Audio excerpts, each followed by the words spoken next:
School security guard. I am heading into work, and you will not be able to see me. Okay, I'm going to be driving through downtown Portland, and just listen to the broadcast today. We're going to call this The Commute.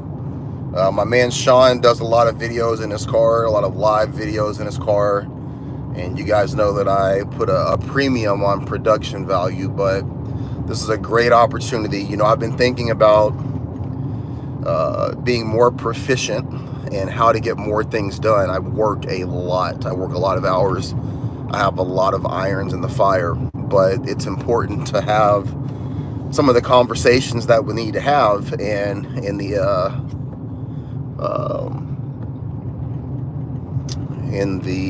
essence of time, for the essence of time, this commute from home to work is a great opportunity for us to get together and have some of these conversations. So that's what we'll be doing today. Today's title is going to be called Accepting Reality in Security. Okay. Over the last, I would say 6 to 8 months, I've been following a lot of YouTube channels that have to do with security, with the industry in general. And the conversations on every channel are pretty much the same. Most channels address the need for security training. Most channels address the need for better understanding of post orders, the scope of security. And the greater conversation on a lot of channels, and this again goes back to Sean, who has kind of spearheaded this, is the need for unionization and for security guards, for companies to come together, to work together. There are a handful of assembly bills that are coming out of California that are going to greatly impact the ability for individuals to own and operate private security companies. Here in Oregon, starting the 1st of January, there's a huge laundry list of laws and changes that are coming out of a House bill that we had that passed here during emergency legislation of COVID. If you guys have been following this channel, you know that there was a surge of private security that started, operating during COVID, during the riots, during George Floyd, the Antifa riots that followed that. The police department, the sheriff's department, everything that surrounds law enforcement here in Portland, it's extremely political. So one of the drawbacks, one of the many drawbacks of our police force being so heavily politicized is that the people of the city suffer. Because the police department, and I'm not making any judgment, I'm just, giving you my opinion of what I see being here, right? The police department plays politics just like every other organization that's here in this city. So when they feel slighted, when they feel disrespected, when they feel unsupported, a lot of that is reflected in their response to the issues that happen in Portland. A lot of that is reflected in their speed of responding, and the people suffer. So rightfully so, people and businesses, they turn to private security, and that's caused a surge for the business. It's also created an opportunity for a lot of people to create their own companies, but that has changed the perception of the people in the city of Portland. Because from the residents' perspective and from the business perspective, it has really shown a great gap. It's shown a great gap in the difference between private security and law enforcement. Now, private security in no way can compete with law enforcement in terms of the response, right?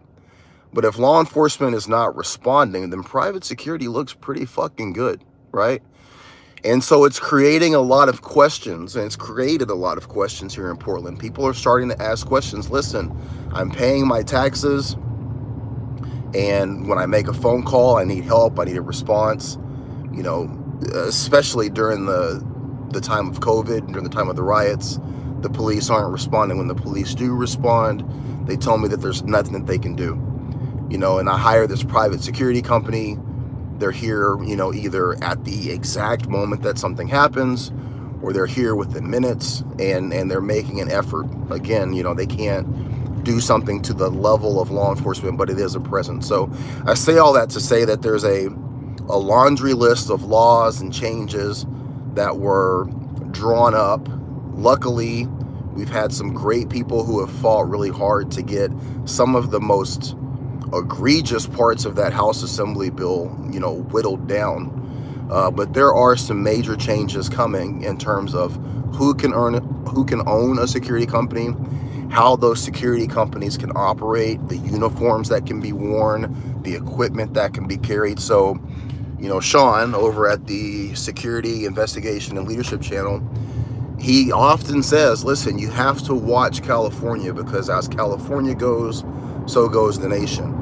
And that's extremely true, because we are seeing some of the same issues. Honestly, we were kind of ahead of California in terms of a lot of these issues that are coming down for private security. So that's just the backdrop of kind of the point of this conversation.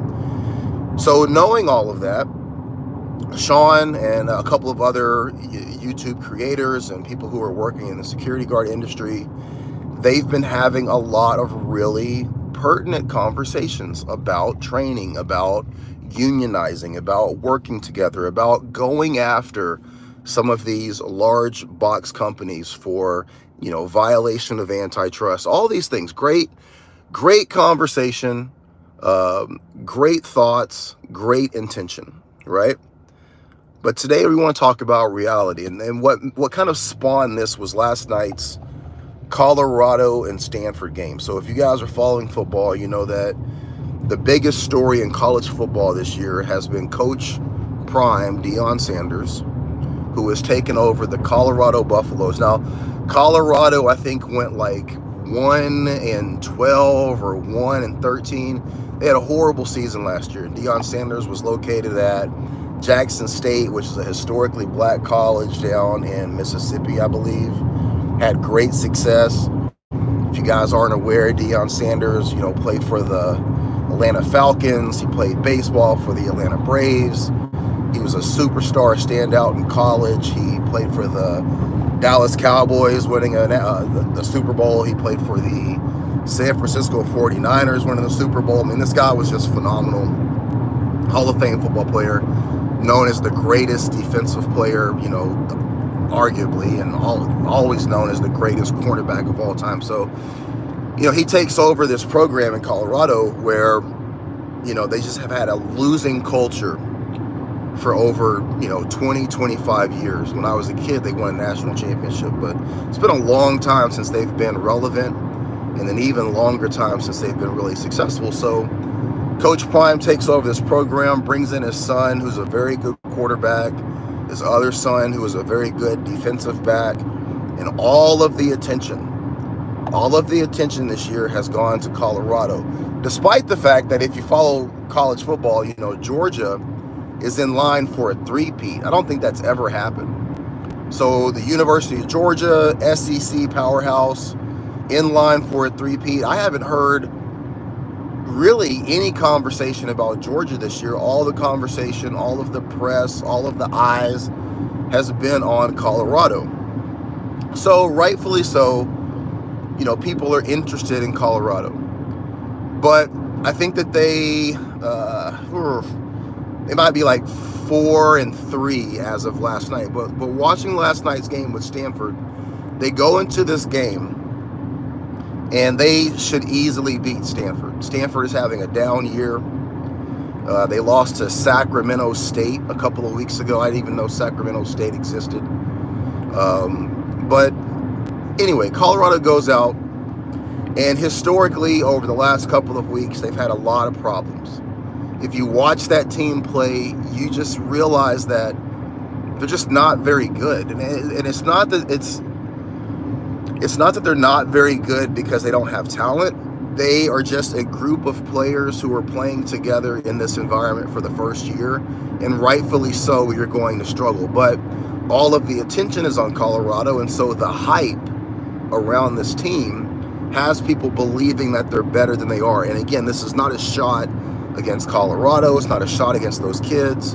You know, it's just the reality. So they're playing Stanford, and for the first time in like 6 weeks, right? First time in like 6 games, they're clicking on all cylinders. They have had a really difficult time coming out of the gate and playing good football. They tend to win in the last like 45 seconds of the game, regardless of what team they're playing. If that team is a winning team, if that team is a losing team, Colorado tends to play very well in the last, few seconds of the game.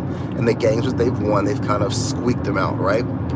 So last night, they come out of the gate and they're playing good football.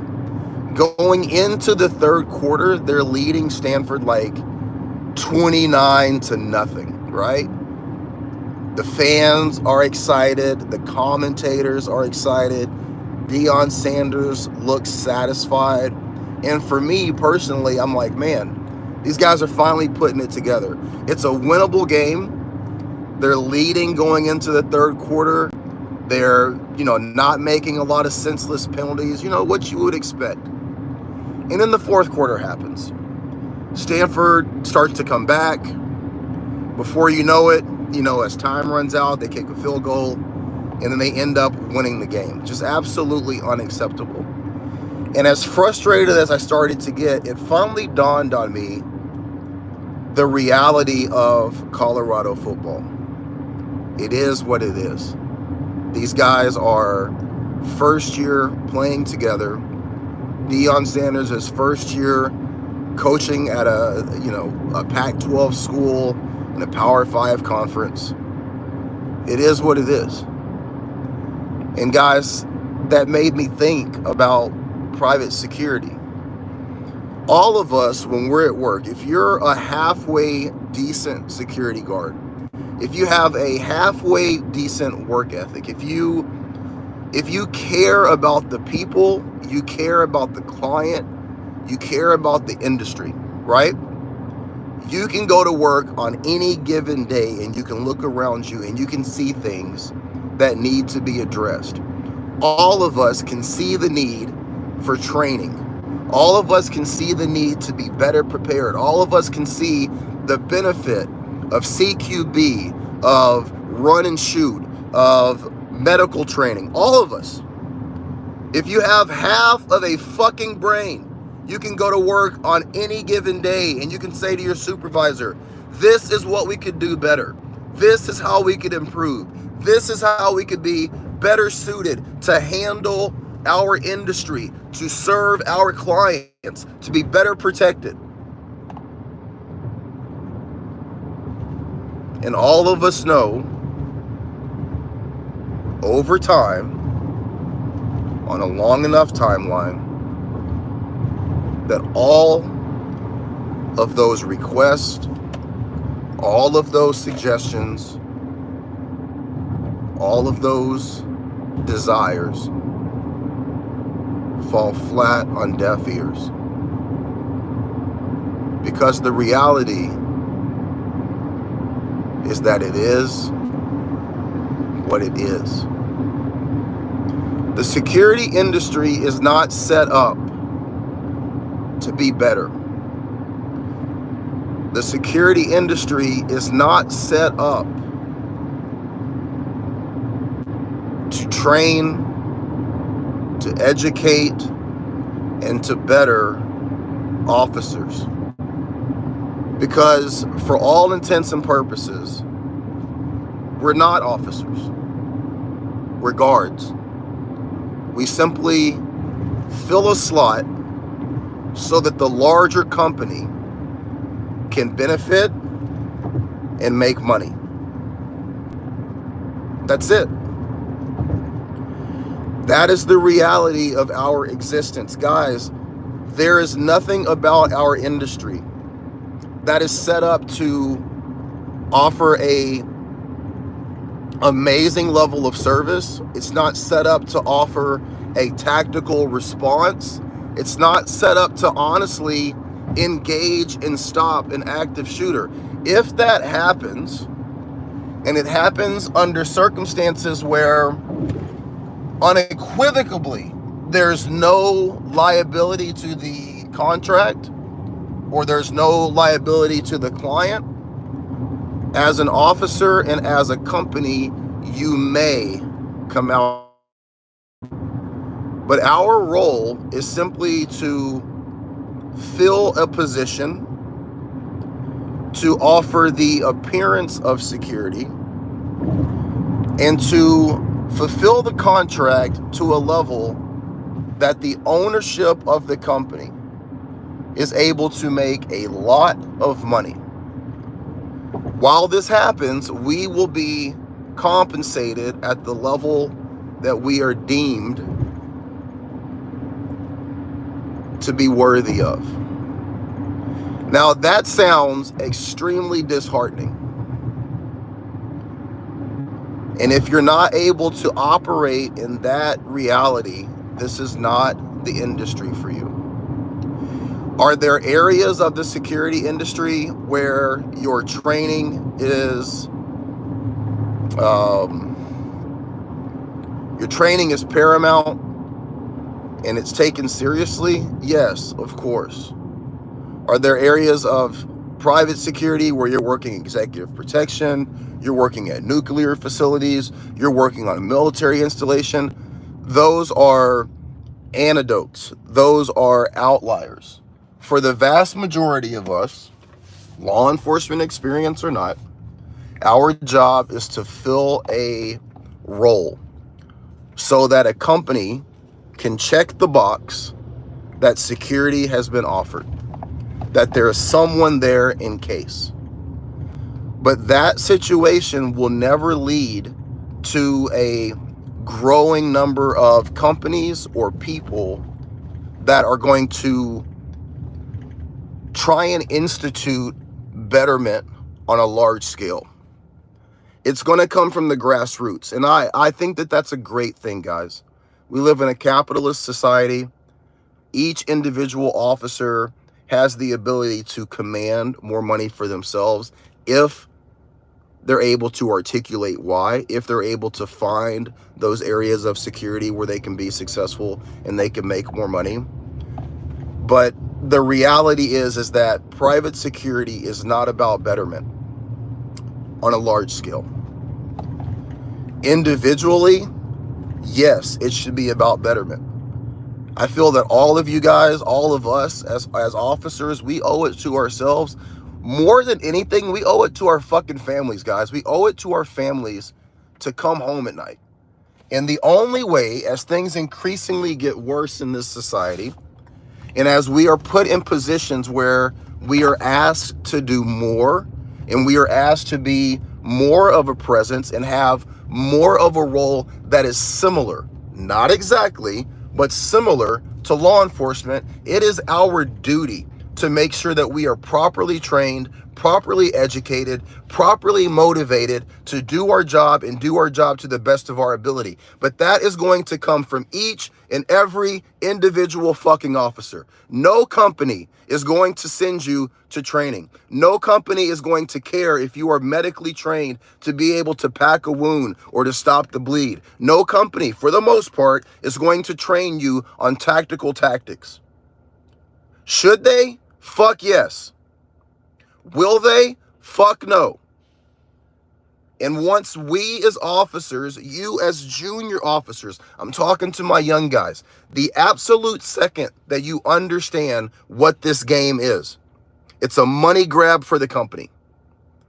Okay, got that. The company is not going to train me. Okay, got that. The company doesn't care if I'm successful. Got that. The company doesn't care if the company is better equipped to offer better service to the client. Got that. Once you understand all of that and you operate from that reality, okay, now it's on me. Now it's on me. That's how you get better. That's how you're more successful as an officer. And guys, listen, this reality, it's the same in security. It's the same in college football. It's the same in every aspect of your life. This understanding of operating from reality, that's life, guys, in every aspect. And once you know what it is, you realize that it is what it is, and then you can operate from reality. And operating from reality is the absolute most essential aspect of being a successful, not guard, not officer, but human being. I don't say any of this to discourage you guys. Much like watching that football game last night, I went to bed and I wasn't discouraged because I realized that there's a reality to Colorado football. And I don't want you guys to be discouraged that there's a reality to working in the private security industry. I just want you guys to understand the reality, and I want you to operate from that position. And I think that if you and more of us can do that, the level of frustration will lessen, and we can find more joy in what we're doing. And those of you who exceed will find opportunities to make yourself better. And as you make yourself better, you might find that you've outgrown this industry.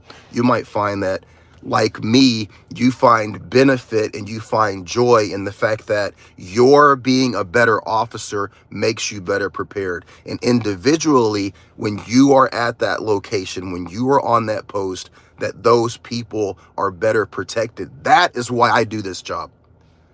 That's what gets my fucking dick hard, guys. The fact that I know that when I'm working, the people are fucking safe. That matters to me.